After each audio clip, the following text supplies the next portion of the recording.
اس نے مجھ سے جھگڑا کیا، اور جس نے مجھ سے جھگڑا کیا اس نے مجھ سے نہیں کیا، اس نے اللہ سے جھگڑا کیا۔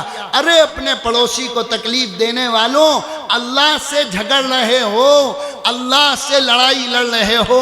یہ ہے سیرت کا پیغام جو امت کو بتانا ہے، جو امت کو سمجھانا ہے، جو امت تک میسج پہنچانا ہے۔ اللہ کے نبی نے ایک صحابی سے، اللہ کے نبی سے ایک صحابی نے پوچھا، اے اللہ کے نبی ایسا عمل بتلا دیں کہ میں جنت میں داخل ہو جاؤں۔ فرمایا کن محسنا، محسن بن جاؤ۔ فرمایا اللہ کے نبی میں محسن کیسے بنوں گا؟ فرمایا اگر تمہارے پڑوسی تمہارے بارے میں گواہی دیتے ہیں کہ تم اچھے ہو تو تم محسن ہو، اور اگر تمہارے پڑوسی تمہارے بارے میں گواہی دیتے ہیں کہ تم اچھے نہیں ہو تو پھر تم اچھے نہیں ہو۔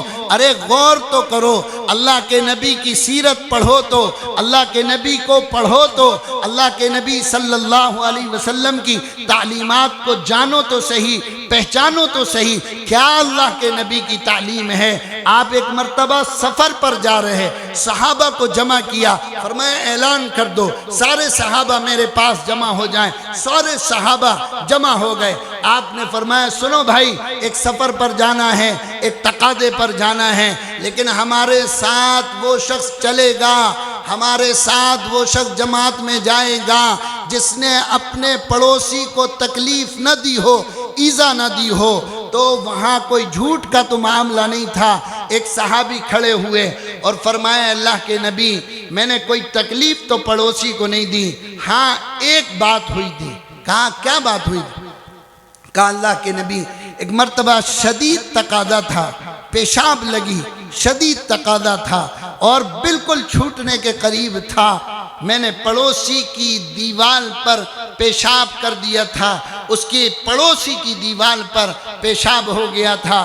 اللہ کے نبی نے فرمایا بس بس اب تم ہمارے ساتھ نہیں چل سکتے، گھر کو واپس جاؤ، تم نے بڑا گناہ کا کام کیا۔ یہ اسلام ہے، یہ اسلام کی تعلیمات ہے۔ حضرت عائشہ نے روٹی بنائی، اللہ کے نبی گھر میں داخل ہوئے، آپ کی عام عادت تھی دروازہ بند کر دیتے تھے، تھکے ہوئے زیادہ تھے، گھر میں داخل ہوئے دروازہ بند کرنا بھول گئے۔ حضرت عائشہ لیٹی ہوئی تھی، آپ نے اپنا سر حضرت عائشہ کی ران پر رکھا، دروازہ کھلا ہوا، پڑوس کی ایک بکری حضرت عائشہ کے گھر میں داخل ہوئی۔ ایک روٹی حضرت عائشہ نے بڑے جتن کے ساتھ بنائی تھی، ایک روٹی اللہ کے لیے، اللہ کے نبی کے لیے بنائی تھی۔ حضرت عائشہ کہتی ہیں وہ بکری آئی اور جہاں روٹی رکھی ہوئی تھی اس نے منہ لگایا، میری تو زمین کھسک گئی کہ یہ کیا ہوا، اس نے تو میری پوری کائنات ہی لوٹ لی۔ یہاں اللہ کے نبی آرام فرما رہے، اگر اٹھتی ہوں تو اللہ کے نبی کے آرام میں خلل ہوگا۔ میں نے پہلو بدلا، اللہ کے نبی جاگ گئے، میرے چہرے کو دیکھا، فرمایا عائشہ کیا بات ہے؟ اللہ کے نبی ایک روٹی آپ کے لیے بنائی تھی، یہ پڑوسی کی بکری آئی اور یہ اٹھا کر لے گئی۔ اتنے میں حضرت عائشہ اس بکری کی طرف لپکی، اللہ کے نبی نے فرمایا اے عائشہ جو کچھ ہونا تھا وہ ہو گیا، پڑوس کی بکری نے جو روٹی لی ہے جتنی مل جائے واپس لے آنا، اپنی بکری کی وجہ سے پڑوسی کو تکلیف نہ دینا، ایذا نہ پہنچانا۔ سہل بن عبداللہ تستری رحمت اللہ علیہ بڑے بزرگوں میں سے گزرے ہیں، ہزاروں لوگ ان کے ہاتھ پر اسلام لائے۔ کیسے اسلام لائے؟ کیوں آج ان کا تذکرہ ہو رہا ہے؟ کیوں آج ان کا واقعہ بیان؟ ہزاروں لوگ ان کے ہاتھ پر اسلام لائے۔ ایک مجوسی آگ کی پوجا کرنے والا ان کے گھر کے بغل میں رہتا تھا۔ جب آپ کی طبیعت خراب ہوئی آپ نے اطلاع بھجوائی کہ جاؤ بھائی اس مجوسی کو بلا لاؤ۔ وہ مجوسی کے پاس اطلاع پہنچی، وہ ملنے کے لیے آیا۔